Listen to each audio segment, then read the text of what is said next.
이번 주 목요일 2024학년도 대학 수학능력시험이 치러집니다. 결전의 날을 앞두고 경남에도 수능 문제지와 답안지가 13일 오후 도착했습니다.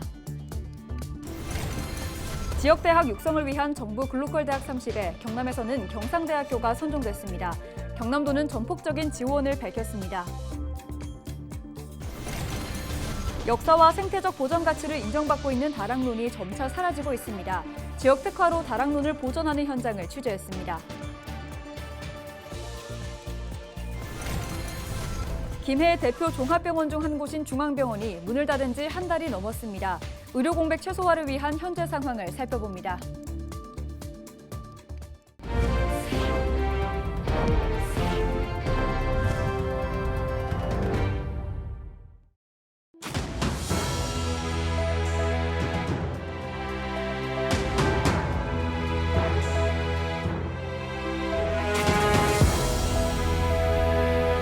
시청자 여러분 안녕하십니까? 헬로티비 경남뉴스입니다.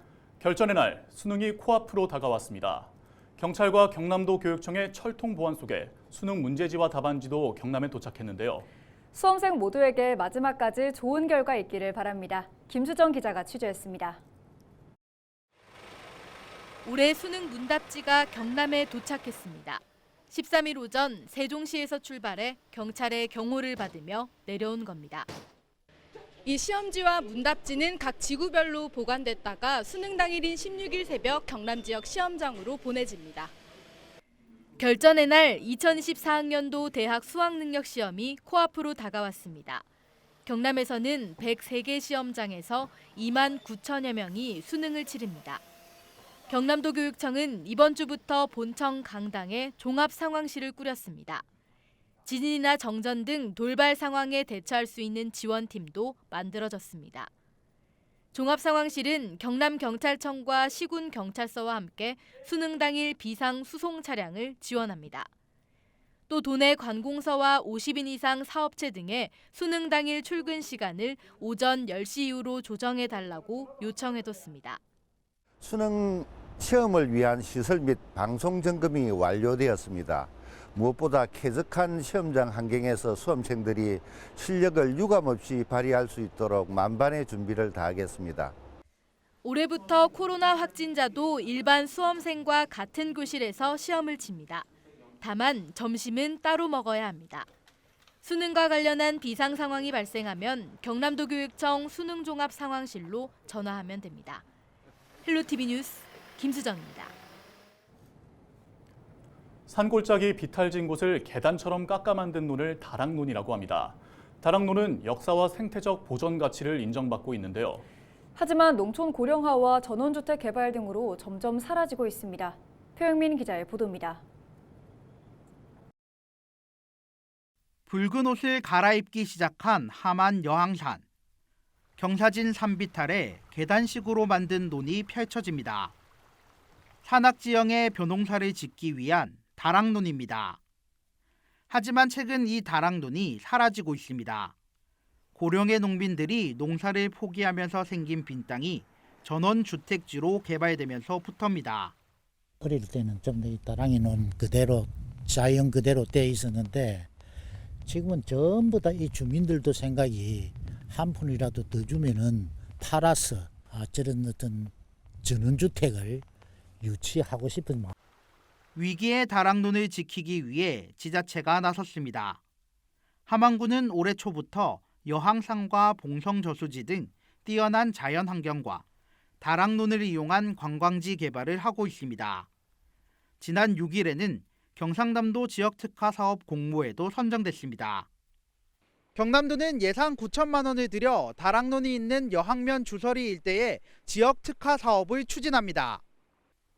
폐교된 외암초등학교 별천분교를 고쳐 토종 종자와 농산물 판매장으로 만든다는 계획입니다. 주민들이 운영을 맡고 수익금은 인근 마을을 위해 사용될 예정입니다.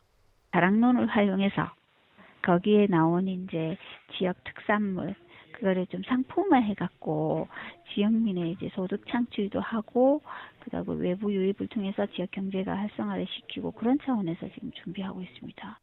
전통 방식을 담아 생태학적 가치까지 인정받고 있는 다락논. 지역 특화 사업으로 사라져가는 다락논을 보존하고 농촌 지역에 새로운 활기를 불어넣을 수 있을지 기대됩니다. 헬로티비 뉴스 표영민입니다.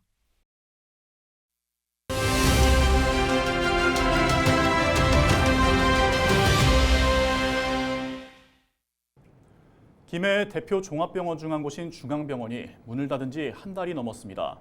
무엇보다 지역 의료 공백과 시민 불편에 대한 우려가 컸는데요. 현재 어떻게 대처되고 있는지 살펴보겠습니다. 김해시 보건소 호목 소장님 연결해서 자세하게 알아보겠습니다. 소장님 안녕하세요. 네, 반갑습니다. 보건소장입니다. 네, 김해 대표 종합병원 중 한 곳인 중앙병원이 지난달 10일 결국 운영을 중단했습니다. 무엇보다 의료 공백 최소화가 관건이었는데 현재 어떻게 돼가고 있습니까? 사실은 병원이 문을 닫기 전부터 저희들은 이제 환자 분산이라든지 또 진료 체계 차질 없도록 준비를 해왔었지만은 사실 10월 10일 날 문을 닫으면서 여러 가지 문제가 이제 생길 걸 예상을 했습니다. 근데 저희들이 그 관내 종합병원, 특히 보검이나 우리 강일이나 종합건강병원에서 진료를 보강을 한다든지 또 의료진을 늘려주었고요.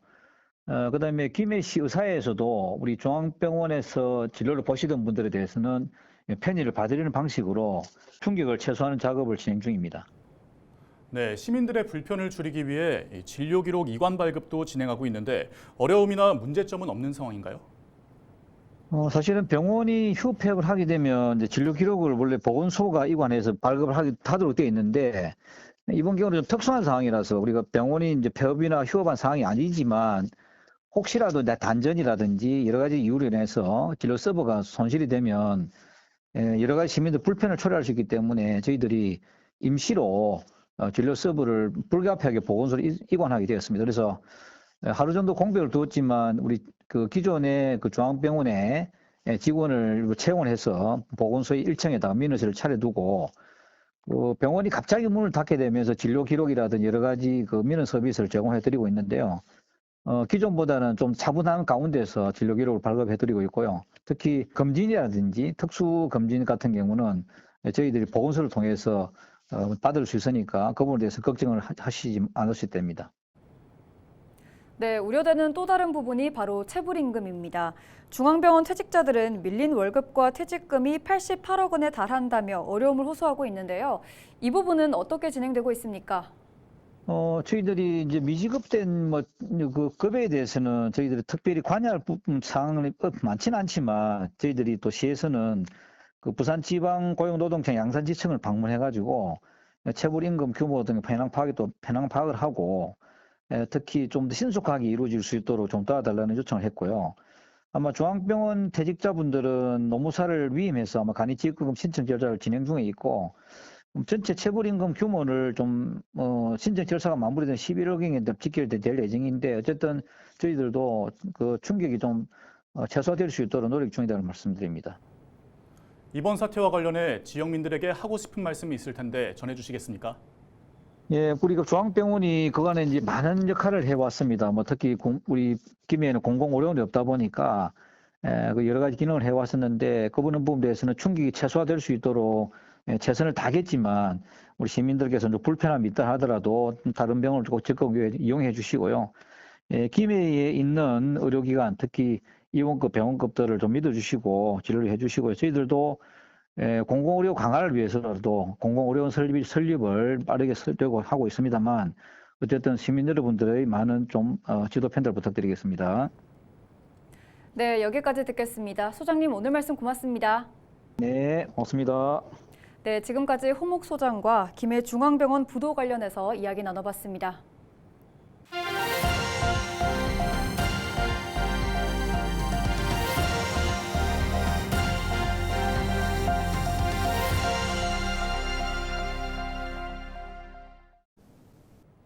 지역 소멸을 막아라. 케이블 TV 공동기획 보도 순서입니다. 서울 도심에서도 지역 소멸이 나타나고 있습니다. 노후 저층주거지가 밀집한 관악구 난곡 지역이 대표적인데요. 서울시는 난곡의 생활 SOC를 늘려 활기를 찾는다는 계획입니다. HCN 구동규 기자가 취재했습니다. 관악구 난곡동에는 총 13,000세대가 삽니다. 그중 아파트 거주민은 821세대입니다. 대다수가 오래된 단독주택과 4개층 이하 연립주택에 사는 겁니다. 편리한 시설과 안전 등 아파트를 바라는 요즘 노후주택 밀집 지역인 난곡 지역 주민 선호도가 떨어지는 이유입니다. 나이 드신 분들이 많더라고요. 나이 드신 분들 계셨더라고요. 여기에. 너무 지하철이 일단 없으니까 되게 시골스러워요. 실제로 인구 유출이 뚜렷합니다. 관악구 주민이 2018년 50만 명에서 현재 48만 명으로 3.8% 줄었는데 난곡동 주민은 2만 9천 명에서 2만 5천여 명으로 12%나 줄었습니다. 난곡의 인구 소멸을 막기 위해 서울시가 대책을 내놨습니다. 지난 10월 시가 발표한 난곡 생활권 중심 지구 단위 계획을 보면 대형마트를 특별 계획구역으로 지정해 복합 개발을 유도하고 5%를 기부받아 문화와 여가시설 등 생활 SOC를 늘리도록 했습니다. 지구단위 계획이 좀 하향해서 반영하는 거는 오히려 이제 거기에 이제 상가라든지 그 입주되는 뭐 기업이라든지 들어와서 그 정주를 하면서 적상권에 좀 영향을 좀 미치고 좀 발전에 좀 도움이 되지 않을까라는. 또 사회 기반 시설 구축을 위해 제한이 없었던 최대 개발 규모를 1,500제곱미터로 한정하고 공동 개발할 수 있는 건물 수도 3분의 1로 낮춰 개발이 빠르게 이뤄질 수 있도록 했습니다. 경전철 난곡선 역세권 예상 지역은 용적률 인센티브를 제공해 민간 개발을 유도합니다. 개발을 하게 되면은 사실 필지를 같이 개발을 해야 돼서 이 서로 협의가 안 될 경우 개발이 늦어지는 경향이 많이 있습니다. 이러한 부분을 최소화시키기 위해 공동 개발 구역을 최소화시키는 방향으로. 전문가는 서울 안에서 교통 등 적차로 인한 지역 소멸이 발생할 수 있는데 이를 해소할 수 있는 생활 SOC 확대 정책이 필요하다는 데 동의합니다. 다만 이번 서울시 발표에는 난곡선 개통 문제가 맞물려 추진해야 제대로 성과를 나타낼 수 있다고 설명했습니다. 그것이 아직까지도 한꺼번에 개선이 안 돼 있는 상황이니까 이번에 난곡선 개통을 전제로 해서 역세권 개발을 통해서 지역을 확 바꿔주는 제안은 상당히 의미 있는 제안이라고 생각합니다. 서울시의 난곡 소멸을 막기 위한 규제 완화 계획이 성공할 수 있을지 공영불로 끝나지 않을지 지속적인 관심이 필요해 보입니다. HCN 뉴스 구동규입니다. 지역대학 육성을 위한 정부 글로컬 대학 30 사업에 경남에서는 경상대학교가 최종 선정됐습니다. 경남도는 13일 기자회견을 열고 경상국립대학교가 경남 특성을 담은 우주항공 방산 분야 선도대학 제안으로 경남 지역 글로컬 대학으로 선정됐다고 밝혔습니다. 이에 경남도는 1,400억 원 규모의 시군 지방비를 지원하고 조례 제정은 물론 협력 체계를 구축하겠다고 설명했습니다. 또 목표 달성을 위해 도와 경상대, 교육부, 산업체 간 이행 역할과 과제 등을 담은 대도약 이행 협약을 체결하겠다고 덧붙였습니다. 경상대와 예비 지정도 했지만 최종에서 탈락한 인제대학교는 부족한 점을 보완해 내년에 재신청하게 됩니다. 이번에 선정된 글로컬 대학에는 앞으로 5년간 학교당 1,000억 원의 정부 지원이 이루어지며 올해 10곳을 시작으로 2026년까지 비수도권 대학 30곳이 선정될 예정입니다. 최근 양산의 한 초등학교 교장에게서 외모 비하 발언 등에 시달렸다는 피해 교사가 경남도 교육청에 2차 가해를 주장하며 재조사를 요구했습니다. 피해 교사는 전국교직원 노동조합 경남지부와 함께 13일 오전 경남도 교육청 브리핑룸에서 도교육청의 갑질 조사로 인한 2차 가해를 규탄하고 재조사를 촉구하는 기자회견을 열었습니다. 이들은 도교육청이 감사 과정에서 교권 침해와 성희롱 관련 사안을 축소하거나 은폐하는 등 제대로 수사하지 않았다고 주장했습니다. 그러면서 진술서에도 피해 교사가 중요하다고 발언한 내용이 삭제됐다며 도교육청이 공정하게 법과 지침에 따라 사안을 다시 조사해야 한다고 강조했습니다.